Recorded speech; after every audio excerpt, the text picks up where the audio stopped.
எல்லாருக்கும் வணக்கம். மருத்துவ கல்வி நிலையம் திருப்பரங்குன்றம் மாணவர் திரு சிவா அவர்கள் வந்து மாநில அளவில் 5ஆம் இடமும் மதுரை மாவட்ட அளவில் முதலிடமும் பிடிச்சிருக்காரு. அவர் இந்த இடத்தை அடையிறதுக்கு என்ன மாதிரியான வழிமுறைகளை கடைபிடிச்சாரு, அவரோட எக்ஸ்பீரியன்ஸ் என்ன அப்படிங்கறத நம்மளோட இந்த வீடியோவில் ஷேர் பண்ணிக்க போறாரு. வணக்கம். ஃபர்ஸ்ட் உங்களுக்கு வாழ்த்துக்கள். மாநில அளவில் 5ஆம் இடம் பிடிச்சிருக்கீங்க. இதை நீங்க எப்படி ஃபீல் பண்றீங்க? இது ரொம்ப சந்தோஷமா இருக்கு சார். எங்க இருந்து வரீங்க நீங்க? நான் திருப்பண்ட பக்கத்துல சம்பவத்திலிருந்து வரேன். ஓகே. உங்களுடைய எத்தனாவது அட்டம்ப்ட்? இது வந்து தேர்ட் அட்டம்ப்ட். நான் வந்து ஃபர்ஸ்ட் 2019 எழுதினேன். அடுத்து 2022 165 கொஸ்டின் போட்டு கவுன்சிலிங் வரதுக்கு முன்னாடியே கவுன்சிலிங் 2 நாளைக்கு முன்னாடியே முடிஞ்சிருச்சு. இப்போ 2024 வந்து 184 கொஸ்டின் போட்டு ஸ்டேட் 5 ஒரு நல்ல ஒரு ஸ்கோரு. இந்த நம்ம மருத்துவ கல்வி மையத்துக்கு நீங்க எப்படி வந்தீங்க? இந்த கல்வி மையத்தை பத்தி உங்களுக்கு எப்படி தெரியும்?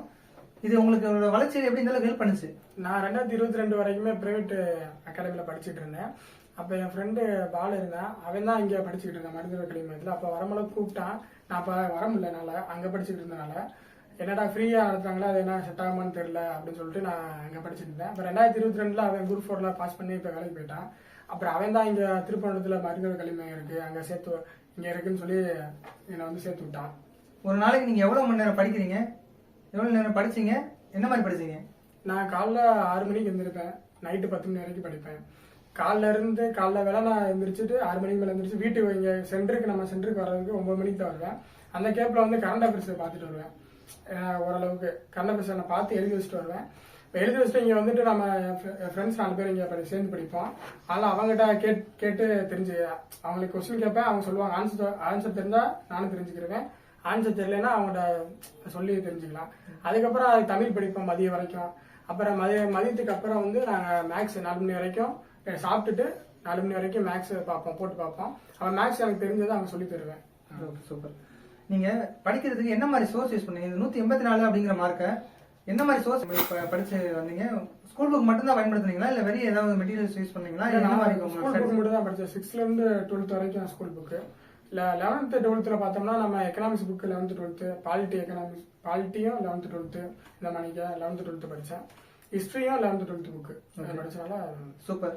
நீங்க தனியா படிச்சீங்களா இல்ல ஏதோ ஒரு குழுவா சேர்ந்து படிச்சு இந்த வெற்றி அடைந்தீங்களா? இல்ல, நம்ம சென்டர்ல ஃப்ரெண்ட்ஸ் 4 பேர் இருப்பாங்க. அதனால அவங்க பிரியா, சரண்யா, கௌசி, ராமகிருஷ்ணன் அவர் எங்க 4 பேரும் சேர்ந்து படிப்போம். நான் என்னோட சேர்த்து 5 பேர். அவங்க மேக்ஸ் போடுறதுனால எப்பனாலுமே அவங்க டிஸ்கஸ் பண்ணுவாங்க. கரண்ட் அஃபேர்ஸும் ஈவினிங் மேல அவங்களுக்கு தெரிஞ்ச சொல்லுவாங்க. இப்படி மாறி சொல்லிட்டு படிப்போம். இப்ப இது உங்களோட 3வது அட்டம்ப்ட் அப்படின்னு நீங்க சொல்லியிருக்கீங்க. அப்படின்னா இந்த 3வது அட்டம்ப்ட் அடையிறதுக்கு முன்னாடி நீங்க தனியா படிச்சு எல்லா அட்டம்ப்ட்டுமே எழுதிருக்கீங்களா இல்ல குழுவா சேர்ந்து 3 அட்டம்ப்ட் ட்ரை பண்ணீங்களா இல்ல 3வது அட்டம்ப்ட் தான் நீங்க குழுவா சேர்ந்து படிச்சீங்களா? உங்களுக்கு எது கை கொடுத்துச்சு? எது உங்களோட இந்த 3வது அட்டம்ப்ட் தான் சேர்ந்து படிக்கலாம் டிஸ்கஸ் பண்றதுனால கொஞ்சம் ஓரளவுக்கு அவங்க சொல்றதை வச்சு நம்மளா உட்காந்து படிக்கிறதுக்கும் அடுத்தவங்க சொல்றத கேட்கறது. இப்ப நான் வந்து மனப்பாடம் பண்ணி படிக்கிறேன் இல்ல, யாராச்சும் சொல்லி கொடுத்தா படிக்கிறது, யாராச்சும் சொன்னது நான் வச்சுக்கிட்டு அப்படியே போயிட்டு எழுதுறது. அதனால மனப்பாடம் பண்றதுக்கு வராதனால நம்ம யாராச்சும் கேட்டு படிக்க முடியும். ஸோ அவங்க சொல்றதை காதல கேட்டுக்கிட்டோம் அப்படி ஈஸியா ஞாபகம் வச்சுக்கலாம். அந்த மாதிரி இருக்கிறதுனால ஓரளவுக்கு பரிட்சையில போய் கன்ஃபியூஸ் ஆகாம இருக்கும். நம்ம அவங்க சொன்னாங்களேன்னு சொல்லிட்டு கரெக்டா குடிச்சிடலாம். ஓகே. அந்த மாதிரி படிக்கிறது மட்டுமே இதுல முழுமையான வெற்றி தந்துடாது. டெஸ்ட் பேஜ் அப்படிங்கிறது ரொம்ப முக்கியமான ஒரு விஷயமா இருக்கு. டெஸ்ட் பேஜ் அப்படிங்கிறது நீங்க எப்படி ஃபாலோ பண்ணீங்க? நம்ம இன்ஸ்டியூட் மெட்டீரியல் மட்டும் நம்ம இன்ஸ்டியூட் டெஸ்ட் தான் ஃபாலோ பண்ணீங்க இல்ல எல்லா டெஸ்ட்? நம்ம இதுல வந்து சாட்டர்டே சண்டே டெஸ்ட் மதியத்துக்கு மேல இருக்கும், 2 மணில இருந்து 5 மணி வரைக்கும். அதனால நம்ம டெஸ்ட் பேஜும் போறது. எப்பயாச்சும் மதுரையில வந்து ஃப்ரீ டெஸ்ட் வேற அகாடமி போட்டாங்கன்னா அங்க ஃப்ரீ டெஸ்ட்டும் போய் அட்டன் பண்ணிக்கிறது. சரி. நிறைய இன்ஸ்டியூட்லமே நான் உங்களோட இந்த மாநில அளவில் 5வது இடம் அப்படிங்கிற ஒண்ணு வந்து யூஸ் பண்ணிருக்காங்க. நீங்க நிறைய இன்ஸ்டியூட்ல படிச்சிருக்கீங்களா இல்ல நம்ம இன்ஸ்டியூட்ல படிச்சீங்களா இல்ல நீங்க கரண்டா 2024 இந்த போஸ்டிங் எடுக்கிறதுக்கு எந்த மாதிரியான இது ஹெல்ப் பண்ணுச்சு உங்களுக்கு இன்ஸ்டியூட்? இல்ல, நம்ம இன்ஸ்டியூட்ல தான் படிச்சேன். டெஸ்ட்டுக்கு மட்டும் நான் மற்ற இன்ஸ்டியூட்ல போய் ஃப்ரீ டெஸ்ட் அட்டன் பண்ணிக்கிறேன். ஏன்னா கொஞ்சம் தெரியனால அட்டன் பண்ணிக்கிறேன். நம்ம இதுலயும் டெஸ்ட் போட்டு ஃப்ரீயா அட்டாச் டெஸ்ட் பண்ணா நம்ம எங்க வேணாலும் போய் அட்டன் பண்ணிக்கலாம்ல. காசு கட்டி அட்டன் பண்ணிக்கலாம், ஃப்ரீ டெஸ்ட் எல்லாம் அட்டன் பண்ணி போயிடுச்சு. ஓகே. நீங்க இந்த ஒரு 3 வருஷம் அப்படிங்கிறது ரொம்ப ஒரு நார்மல் ஒரு டைம் தான். இதுக்கு நீங்க பினான்சியலா எப்படி மேனேஜ் பண்ணீங்க இந்த விஷயத்த? இல்ல, அப்பா இறந்துட்டாங்க. அதனால அம்மா தான் படிக்க வச்சாங்க. அம்மா வேலைக்கு போவாங்க. மாடு நல்லா பால் பிச்சு பால் காசு வரும், அதை படிப்பான். அப்புறம் வந்து முடிஞ்சளவு அம்மா தான் எல்லா வேலைக்கும் போவாங்க. அவங்க தான் காசு கொடுப்பாங்க. நம்ம சென்டர் ஃப்ரீ சென்டர்னால காசு ஃபீஸ் எதுவும் கட்ட தேவையில்லை. போயிட்டு வர செலவு மட்டும் தான் வரும். ஒரு நாளைக்கு 50 ரூபா கிட்ட தான் வரும். அதனால அப்படி படிச்சுட்டாச்சு. கடந்த அந்த பாதை ரொம்ப ஒரு கடினமான பாதையா தான் இருக்கு. அம்மாவுக்கு வந்து ஒரு வார்த்தைகளை சொல்லிடுவோம். நீங்க டெஸ்ட் பேஜ் மட்டும் தான் ஃபாலோ பண்ணீங்களா? ப்ரீவியஸ் கொஸ்டின் பார்ப்பேன். நான் ப்ரீவியஸ் கொஸ்டின் ஜெராக்ஸ் பண்ணி வச்சிருக்கேன். அது டெய்லி ஒரு கொஸ்டின் பார்ப்பேன். என்னன்னா ஜிஎஸ்ல எப்படி கேட்கறாங்க, எந்தெந்த சப்ஜெக்ட், இப்போ ஹிஸ்ட்ரி, ஐஎம், பாலிட்டி அதுல எப்படி கொஸ்டின் கேட்கறாங்க, எந்த புக்ல இருந்து கேட்கறாங்க, மேக்ஸ் எந்த டாபிக்ல இருந்து கேட்கறாங்க, எத்தனை கொஸ்டின் கேட்கறாங்க அப்படின்னு சொல்லிட்டு ப்ரீவியஸ் ஒரு கொஸ்டின் ஜெராக்ஸ் பண்ணி வச்சிருக்கனால டெய்லி ஒரு கொஸ்டின் பார்த்துட்டு அதுல எப்படி இருக்குன்னு பார்த்துட்டு நான் அதுக்கேற்றாப்புல நம்ம புக்ல எங்க இருக்கு, எந்த டாபிக்ல இருக்கு அப்படின்னு சொல்லிட்டு நம்ம படிப்போம். 2024 நடந்து முடிஞ்ச குரூப் 4ல 184 அப்படிங்கிற ஒரு நல்ல குட் ஸ்கோர் வந்திருக்கு. இதுல நீங்க தமிழ்ல 93 எடுத்திருக்கீங்க. தமிழ்ல இந்த 93 அப்படிங்கிற ஒரு நல்ல ஒரு மதிப்பெண் எடுக்கிறதுக்கு நீங்க என்ன மாதிரியான ஸ்ட்ராட்டஜிஸை ஃபாலோ பண்ணீங்க? நான் ஸ்கூல் புக் தான், நம்ம தமிழ்நாடு ஸ்கூல் புக் தான். அது 6th இருந்து 12th வரைக்கும் புது புக்கு, அப்ப 6th இருந்து 10th வரைக்கும் பழைய புக்கு. அதை ப்ரிப்பேர் பண்ண நம்ம சிலபஸ் படி புக்கு தமிழ்னாவே புக்கு படி படிக்கிறது தான். நம்ம ஆட்டுக்க எல்லாத்தையுமே 6th இருந்து ஆரம்பிச்சு 12th வரைக்கும் வரி வரியா படிக்கிறது தான். நான் படிச்சு டெஸ்ட் போட்டு பார்த்தா தமிழ் ஓரளவு பிக்கப். இந்த 93ல 7 கொஸ்டின் வந்து இதுல விட்டுருக்கீங்க. அந்த 7 கொஸ்டின் எப்படி விட்டீங்க? கேர்லஸ் மிஸ்டேக்கா இல்ல கேர்லஸ் மிஸ்டேக் 2 கொஸ்டின், அப்புறம் ஒரு 4-5 கொஸ்டின் வந்து சிறப்பு தமிழ்ல இருந்து கேட்டிருந்தாங்க. அது தெரியல, ஒண்ணு மட்டும் கரெக்டா ஆச்சு, மீதி தெரியல. கேர்லஸ் மிஸ்டேக் 2-3 கொஸ்டின் ஆச்சு. அந்த நேரத்துல நம்ம ஒரு ஐடியா யோசிக்கிறது, அங்க ஒரு ஐடியா இருந்துச்சு. அப்ப சிறப்பு தமிழ் நீங்க கவர் பண்ணிருந்தீங்க அப்படின்னா இன்னும் ஒரு 2-3 கொஸ்டின் சேர்த்து உங்களால போட்டு முடியும். அப்ப சிறப்பு தமிழ் படிக்கணும்னு தெரியல, அதனால சரி படிக்கலாம். சிறப்பு தமிழ் புக்கு ஐடியா இல்ல. சூப்பர். அப்ப ஜிகேல கணிதம் மற்றும் பொதுறிவு சேர்த்து மொத்தம் நீங்க வந்து 91 மதிப்பெண் எடுத்திருக்கீங்க. இதுல மேக்ஸ்ல வந்து நீங்க ஒரு கொஸ்டின் மட்டும் விட்டதாக சொல்லிருக்கீங்க. மேக்ஸ்ல நீங்க இவ்வளவு நல்ல ஸ்கோர் பண்றதுக்கு என்ன மாதிரி ஸ்ட்ராட்டஜி ஃபாலோ பண்ணீங்க? என்ன மாதிரி நம்ம இன்ஸ்டிடியூட் இந்த லெவல்ல உங்களுக்கு உதவியா இருந்துச்சு? நான் போலீஸ் படிக்கும் போது மேக்ஸ் ஃப்ரெண்டு பாலி சொல்லி தருவேன். அதை சொல்லி தர வச்சுட்டு ஓரளவு மேக்ஸ் ஐடியா வந்துடும். இந்த கணக்கு ஆப்ஷன்ல இருந்து நான் வந்து எப்பயுமே ஆப்ஷன்ல இருந்து தான் செய்யறது முக்கால்வாசி. நான் ஸ்ட்ரைட் செஞ்சு வரல, அதனால ஆப்ஷன்ல இருந்து எப்படி செய்யறதுன்னு சொல்லிட்டு அப்ப டீம் மிஸ், அதுக்கப்புறம் போலீஸ் முடிஞ்சதுக்கப்புறம் டீம் மிஸ் படிக்கிறவங்கள அப்படியே நம்ம கத்துக்கிறோம். அப்ப நிறைய பேர் வருவாங்க, டவுட் கேட்டு யாராச்சும் மேக்ஸ் வந்தாங்கன்னா அவங்க சொல்லி கொடுத்து நானும் அப்படியே மேக்ஸ் பழகிட்டேன்.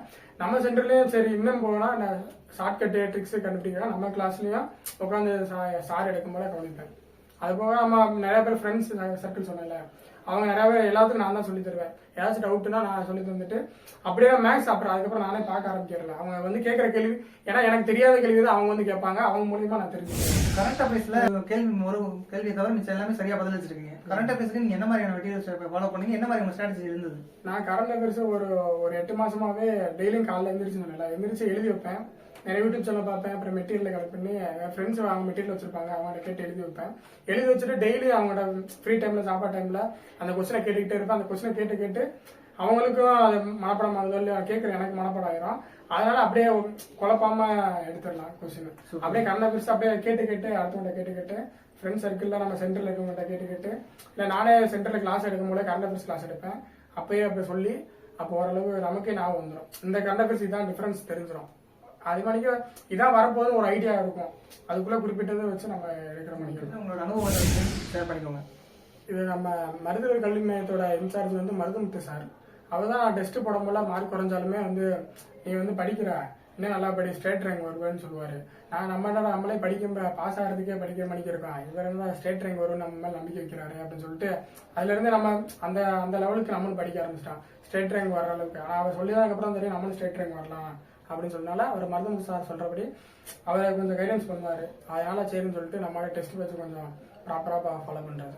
நம்ம கல்வி மையத்தில் படிச்சதுனால மட்டும்தான் உங்களுக்கு 184 அப்படிங்கிற மதிப்பெண் எடுக்க முடிஞ்சதா, இல்ல வேற எங்க படிச்சிருந்தாலும் இந்த மதிப்பெண் உங்களால எடுத்துக்க முடியும்னு நீங்க நினைக்கிறீங்களா? இல்ல வேற எங்க படிச்சனாலும் பாஸ் ஆயிருக்கலாம். நம்ம இதுல படிச்சனால வந்து மருதம் சார் என்கரேஜ் பண்ணது, ஃப்ரெண்ட்ஸ் சர்க்கிள், நம்ம கூட படிக்கிறவங்க, இந்த அட்மாஸ்பியர் ஃப்ரீ, நம்ம எப்ப வேணாலும் வந்து படிச்சுக்கலாம், எப்ப வேணாலும் போய்க்கலாம். அதனால அந்த நேரத்துல வந்து கொஞ்சம் மைண்ட் ஃப்ரீயா இருந்தனால நம்ம எதுனாலும் படிச்சுக்கலாம், எப்படியாச்சும் பாஸ் பண்ணிடலாம் அப்படின்னு சொல்லிட்டு படிச்சாதான். அடுத்து வர்ற மாணவர்களுக்கு உங்களோட அறிவுரை என்ன? இப்ப நான் வந்து ஒரு தடவை அட்டம் எழுதி ஃபெயில் ஆயிட்டோம்னா அதை விட்டுறக்கூடாது. அடுத்தடுத்து அட்டம் எழுதி நம்ம முயற்சி எதுல தப்பு விட்டோம், போன வட்டம் எதுல தப்பு விட்டோம், எதுல மிஸ்டேக் விட்டோம், என்ன பண்ணணும்னு புரிஞ்சுக்கிட்டு மறுபடியும் அடுத்த வட்டம் பாஸ் ஆகிறதுக்கு நம்ம பாஸ் ஆகிறதா. அதனால கரெக்டா நம்ம அடுத்த எக்ஸாம்ல எப்படி ப்ராப்பரா பண்ணணும் அப்படின்னு சொல்லிட்டு படிக்கணும். ஓகே. அப்ப ஒரு தோல்வியில தோன்றாம கண்டினியூஸா நம்ம எஃபோர்ட் போட்டுட்டே இருக்கணும், அந்த வெற்றியை அடையற வரைக்கும் முயற்சி பண்ணிட்டே இருக்கணும்னு சொல்றீங்க. தொடர் முயற்சி பண்ணாதான் நம்ம பாஸ் ஆக முடியும். இந்த வட்டம் விட்டுட்டாலும் அடுத்த வட்டம் பாஸ் ஆகணும்னு சொல்லிட்டு எதுல விட்டோம்னு சொல்லிட்டு திருப்பி பிடிச்சி அப்படியே படிக்கணும். ஓகே, சூப்பர், நன்றி, வாழ்த்துக்கள். பயின்று மாநில அளவில் 5ஆம் இடமும் மாவட்ட அளவில் முதல் இடமும் பெற்ற நமது நண்பர் மாணவர் திரு சிவகுமாருக்கு